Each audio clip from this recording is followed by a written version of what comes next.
ወደ መሪነት ከመምጣቱ በፊት ካንቲባ ነበር። በካንቲባነቱም ስኬታማ መሆኑን ተከትሎ በመላው ዓለም ያሉ የሀገሪቷ ዜጎች እሱ ካልመራን ብለው ዘመቻ ጀመሩ። በምርጫም ተሳተፈ። በቀላሉ አሸንፎም የሀገሪቷ መሪ ሆነ። የሀገሬ ካንሰር ናቸው ያላቸውን የዕፅ አዘዋዋሪዎችን እስከ ወዲያኛው ሸኛለሁ ብሎ ቃል ገባ። ቃሉንም ተገበረም። ለፖሊስ አንታሰርም ብለው ካስቸገሯችሁ በጥይት ምቷቸው አለም። ከዛም 23,000 የሀገሪቷ የዕፅ አዘዋዋሪዎች በቁጥጥር ስር ዋሉ። ግብ የፈጠሩት 7,000ዎቹ ደግሞ ተገደሉ። 230 ሺዎቹ ደግሞ ጎመን በጤና ብለው እጃቸውን ሰጡ። በእነዚህ አደገኛ ማፊያዎች ትታመስ የነበረችው ፊሊፒንስም ሰላማዊ ሀገር ሆነች። የውጭ ኢንቨስተሮችም ወደ ሀገሪቷ መጉረፍ ጀመሩ። በመላው ዓለም የሚገኙ ፊሊፒናውያንም የበለጠ ወደዱት። ጀግናችን ነህ አሉት። ሰውየው ያመነበትን ፊት ለፊት የሚናገር ነው። ባራክ ኦባማን እሱ ሶዶማዊ ነው ብሎ በአደባባይ ዘልፎታል። እና አሜሪካ ወዳጃችን ሁን ሲሉትም አፍንጫችሁን ላሱ ብሎ ከታይዋን ጋር ተወዳጅቷል። ይህን ተከትሎም በእነሱ የተቋቋመውና የእነሱ ምስለኔ የሆነው ዓለም አቀፉ የጦር ወንጀለኞች ፍርድ ቤት ሰዎችን በመግደል ከሶት ከ3 ቀናት በፊት በቁጥጥር ስር አውሎታል። ፊሊፒናውያን ግን ግልብጥ ብለው ወደ አደባባዮች በመውጣት ጀግናችንን አንሰጥም በማለት ተቃውሞ እያሰሙ ነው። Former Philippine President Rodrigo Duterte's supporters out here on the streets of Davao City. Former Philippines President Rodrigo Duterte has been arrested on the order of the International Criminal Court in connection with a case of crimes against humanity. The Vice President of the Philippines says her father, the former President Rodrigo Duterte, will soon be flown to The Hague after he was arrested under a warrant issued by the International Criminal Court.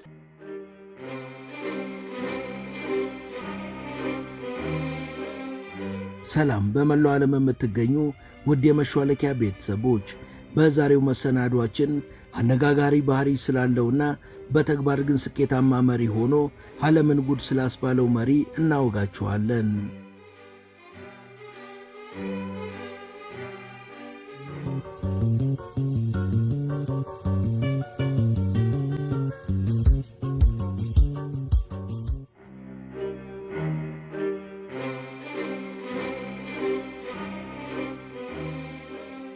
በበረከቱ አወዛጋቢ ጉዳዮች ስሙ ይነሳ የነበረውና በ71 ዓመቱ ፊሊፒንስን የመራው ዱቴርቴ በስልጣን ዘመኑና ከስልጣን ከወረደ በኋላ በበርካታ አወዛጋቢ ባህሪዎቹ ይታወቃል። ከ80 በመቶ በላይ በሚሆነው የፊሊፒንስ ሕዝብ በእጅጉ ተወዳጅ የነበረው ዱቴርቴ ፕሬዝዳንት ከመሆኑ በፊት የዳቫኦ ከተማ ከንቲባ በመሆን ለ20 ዓመታት አገልግሏል። በአደንዛዥ ዕፅ አዘዋዋሪዎችና ተጠቃሚዎች ላይ ከፍተኛ ዘመቻ በመክፈት የሚታወቅ ሲሆን የዳቫኦ ከንቲባ በሆነ በአጭር ጊዜ ውስጥ ከተማውንና አካባቢውን ከአደንዛዥ ዕፅ ነፃ ማድረግ የቻለ ሰው ነበር። ዱቴርቴ በዕፅ አዘዋዋሪዎች ላይ ዘመቻ ያወጀው በ2011 ገና ከንቲባ እያለ ሲሆን በከተማዋም በርካታ ኢኮኖሚያዊ ለውጥ ማምጣት የቻሉ ፕሮግራሞችን ተግባር ላይ ያዋለ ሰው ነበር። በሕዝቡ ቅቡል የሆኑትን እሱ ያስመዘገባቸው አዎንታዊ ለውጦችንና አካሄዱን የፌዴራሉ መንግስትን በመኮረጅ በሀገር ደረጃ ስራ ላይ እንዲውሉ አድርጓል።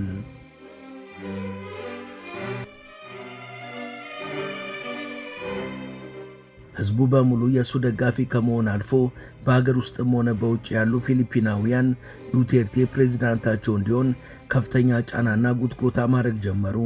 ይህን ተከትሎም በ2016 በተከናወነው ምርጫ ለፕሬዝዳንትነት ተወዳድሮ በከፍተኛ ድምፅም አሸንፎ የሀገሪቷ ፕሬዝዳንት ሆኗል። ዱቴርቴ በምርጫው ወቅት ቃል ከገባቸው ነገሮች አንዱና የዓለም የሚዲያ አውታሮችን አንጫጭቶ የነበረው በስልጣን ዘመኔ የፊሊፒንስ ካንሰር የሆኑትን የአደንዛዥ ዕፅ አዘዋዋሪዎች ከምድረ ገጽ አጠፋለሁ፣ ቢሳካልኝ ደግሞ 100,000 የዕፅ ወንጀለኞችን እገላለሁ በማለት የተናገረው ንግግር ነበር። ወደ ስልጣን በመጣ በአንድ ዓመት ውስጥም 7,000 የዕፅ አዘዋዋሪዎች በሱ ትዕዛዝ የተገደሉ ሲሆን 23,000 የሚሆኑት ደግሞ በፖሊስ ተይዘው ወደ እስር ቤት ገብተዋል።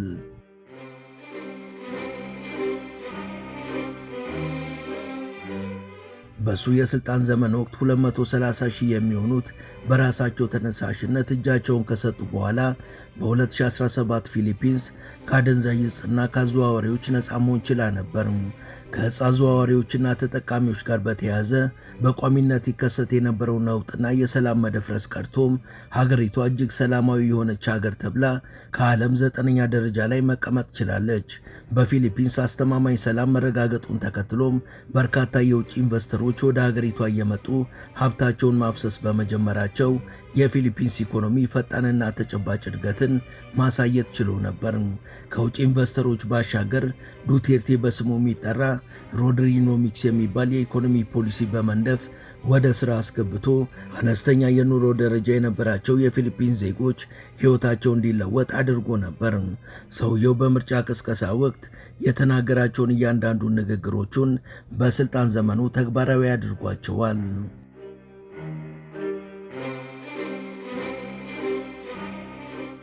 አንዳንዶች የፊሊፒንሱ ትራምፕ እያሉ እንደሚጠሩት የሰማው ዱቴርቴም እኔን ከሱ ጋር ታነጻጽሩኝ ሲል የተደመጠ ሲሆን ኦባማንና እሱ ይመራት የነበረችውን አሜሪካንም በተደጋጋሚ ይወርፋቸው ነበር።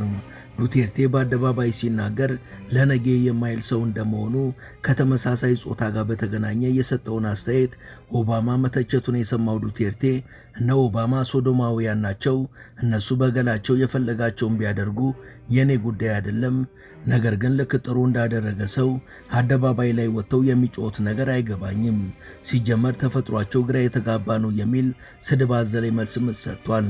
ይህን የዱቴርቴ መልስን ተከትሎም ኦባማ ከሱ ጋር ለመወያየት ይዞ የነበረውን ቀጠሮ መሰረዙን በይፋ የተናገረ ሲሆን ዱቴርቴም ተጸጽቻለሁ በማለት በምጸት ተናግሯል።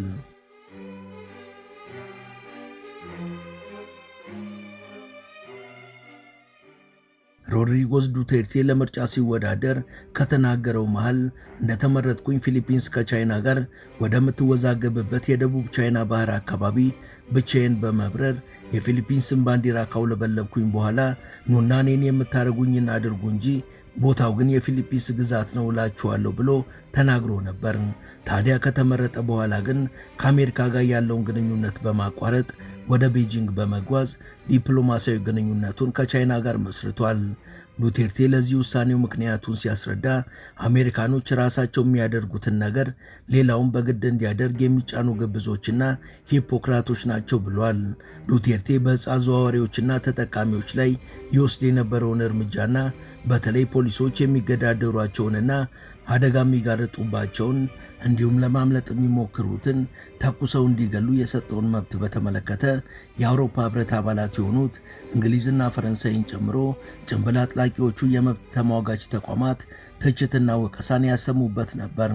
ይህን በተመለከተም አስተያየቱን የተጠየቀው ዱቴርቴ ጀርመኖች በወቅቱ ለሀገራቸው ስጋት ናቸው ያሏቸውን የማህበረሰብ ክፍሎች ለማጽዳት ሂትለር ነበራቸው፣ እኛም ተመሳሳይ ካንሰር ነው የገጠመን፣ ካንሰርን ደግሞ ካልቆረጥከው ሌላ መፍትሄ የለም፣ ከዚህ አንጻር ለሰጠው ትዕዛዝ ጸጸት አይሰማኝም፣ እኔ ራሴ በእጄ 3 ወንጀለኞችን ገድዬ ነበር ሲል ያልተጠበቀ ምላሽ ሰጥቷል።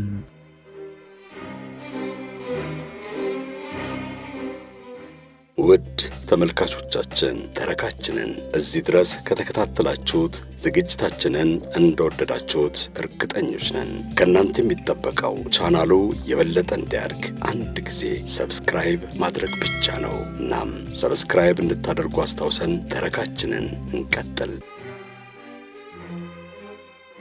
ዱቴርቴ በወቅቱ ለፖሊሶች ተኩሶ የመግደል መብት ከመስጠት አልፎ ወንጀለኛ እንገድያለሁ ብሎ በአደባባይ መናገሩን ተከትሎ በዓለም አቀፍ የጦር ወንጀለኞች ፍርድ ቤት በ2018 ክስ የተመሰረተበት ሲሆን በ2020 በሰው ልጆች ላይ በተፈጸመ የወንጀል ድርጊት በኢንተርፖል እንዲያዝ ትዕዛዝ ወጥቶበት ነበር።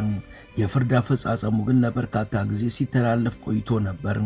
በእነ አሜሪካ የተቋቋመው ዓለም አቀፉ የጦር ወንጀለኞች ፍርድ ቤት ያስተላለፈውን ትዕዛዝ አስመልክቶም አስተያየቱን ሰጥቶ የነበረው ዱቴርቴ ተቋሙ የነ እንግሊዝ የነ አሜሪካና የነ ፈረንሳይ መጫወቻ ነው፣ እነዚህ ሀገራት የቀድሞ ቀኝ ገዢዎቻቸው በነበሩት በአፍሪካና በአረብ ሀገራት ንጹሐን ዜጎች ላይ የፈጸሙትን በደልና የጅምላ ግድያ እንዳላየና እንዳልሰማ ሆኖ አንዳች እርምጃ ያልወሰደ ተቋም ነው። በእነዚህ ሰዎች ችሎት ፊት ከምቆምም ሞትን እመርጣለሁ፣ ራሴን ባጠፋም ይቀለኛል ብሎ ነበር።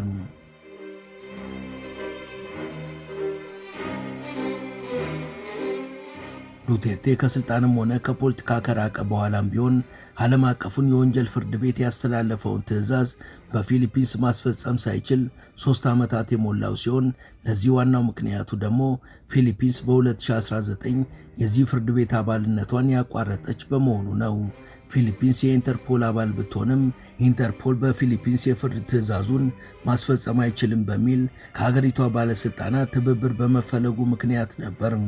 በቅርቡ በፊሊፒንስ ውስጥ የተፈጠረውን ፖለቲካዊ ልዩነትና የተጎነጎነውን ሴራ ተከትሎም ፍርድ ቤቱ ይህን የእስር ማዘዣውን እንደገና ተግባራዊ ለማድረግ እየተዘጋጀ ነው በሚል የወጣውን መረጃ በተመለከተም ባሳለፍነው ወርሃ የካቲት አስተያየቱን የተጠየቀው ዱቴርቴ ዕጣ ፈንታዬ ከሆነ በጸጋ እቀበላለሁ፣ ብታሰርም ምንም አይመስለኝም ብሏል።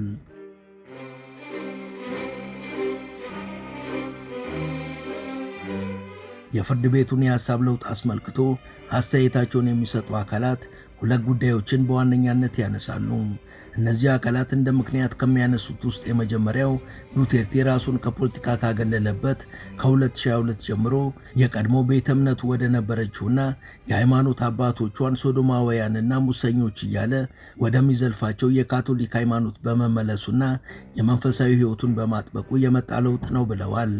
በነገራችን ላይ ዱቴርቴ ወደ ሃይማኖቱ ከተመለሰ በኋላ እኔ አሁን ቅዱስ ሆኛለሁ፣ እሁድ ብቻ በቀን 3 ጊዜ የጸሎት ስነ ስርዓት ላይ ይታደማለሁ፣ አሁን ሙሉ ሰው ሆኛለሁ በማለት የተናገረውንም ከሐሳባቸው ጋር ይጠቅሳሉ። ሁለተኛ ምክንያት የተባለው ደግሞ የዱቴርቴ የሐሳብ ለውጥ የመጣው በፊሊፒንስ የፖለቲካ ምህዳሩ በመቀየሩና የኃይል ሚዛኑም ወደ ተቃራኒው ወገን ስላዘነበለ ነው ተብሏል።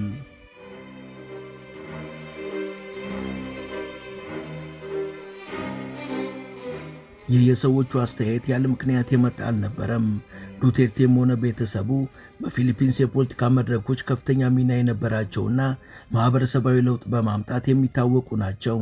ዱቴርቴ ከማህበረሰቡ ጋር ቅርበት ያለው ሲሆን የተሰማውን በግልጽ የሚናገር መሆኑ ደግሞ ተወዳጅነትን አትርፎለት ነበር።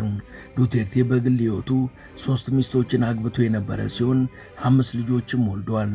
ዱቴርቴ ከግልጽነቱ የተነሳ በትዳሩ ላይ ይማግጥ እንደነበረና እድሜው የገፋ ሲሄድ ቪያግራ የተባለውን የወሲብ ኪኒን መጠቀሙን ሳይቀር በግልጽ ይናገር ነበር።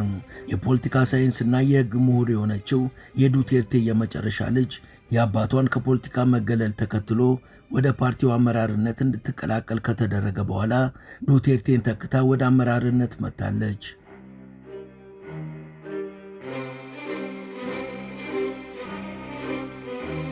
በወቅቱም የፈርዲናንድ ባን ማርኮስ ምክትል በመሆን ፓርቲውን እንድትመራ በመመረጧም ሁለቱ ተጣምረው የተወዳደሩበትን ህዝባዊ ምርጫ በከፍተኛ ድምፅ በማሸነፋቸው ሳራ ዱቴርቴ የአገሪቷ ምክትል ፕሬዝዳንት ሆናለች። በዚህም እሱ የፖለቲካ ከለላ አግኝቶ ነበር። ይሁንና በ2025 መጀመሪያ አካባቢ በፈርዲናንድና በሳራ መካከል አለመግባባት ተፈጠረም። ከዛም ጉዳያቸው ወደ ፍትህ አካላት እንዲቀርብ የተደረገ ሲሆን ጉዳዩን የያዘው ችሎትም ሳራን ከመንግስት ጉዳይ ጋር በማይገናኝ መልኩ የህዝብ ገንዘብን ለግል ጥቅም መዋል በሚል ወንጅሏት ከስልጣኗ እንድትነሳ አደረገም። ከጀርባ ያለው ደባ የገባት ሳራም የፍርድ ቤቱን ውሳኔ ኢፍትሐዊና ፖለቲካዊ በቀል ነው በማለት በተከሰሰችበት ወንጀል እጇ እንደሌለ ተናግራለች። በወቅቱም እንደተጠበቀው ሳራ ከተወገደች በኋላ ዱቴርቴ የፖለቲካ ከለላው ተገፏል።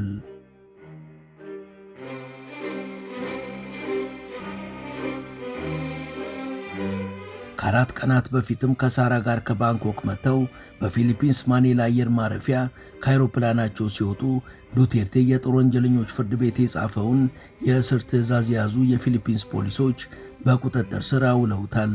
እዛው በአየር ማረፊያው በሚገኙ ፖሊሶች ጥበቃ ስርም እንዲቆይ ተደርጓል።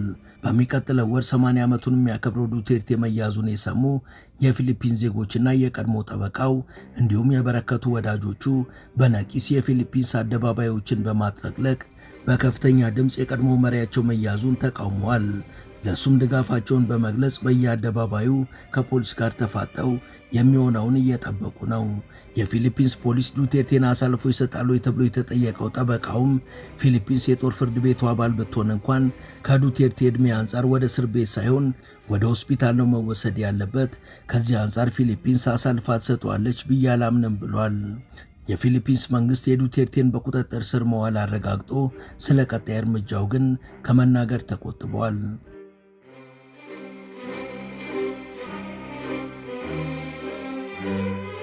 ውድ የመሿለኪያ ቤተሰቦች ለዛሬ ያሰናዳንላችሁ ይህን ይመስል ነበር። እስከ ፍጻሜው አብራችሁን ስለነበራችሁ ከልብ እናመሰግናለን። በቀጣይ ቢሰሩ የምትሏቸውን ብትጠቁሙን ደስ ብሎን እንቀበላለን። ቻናላችንን ሰብስክራይብ እና ላይክ ማድረግ አትርሱ እያልን ለዛሬ በዚሁ እንሰናበታለን። መልካም ጊዜ።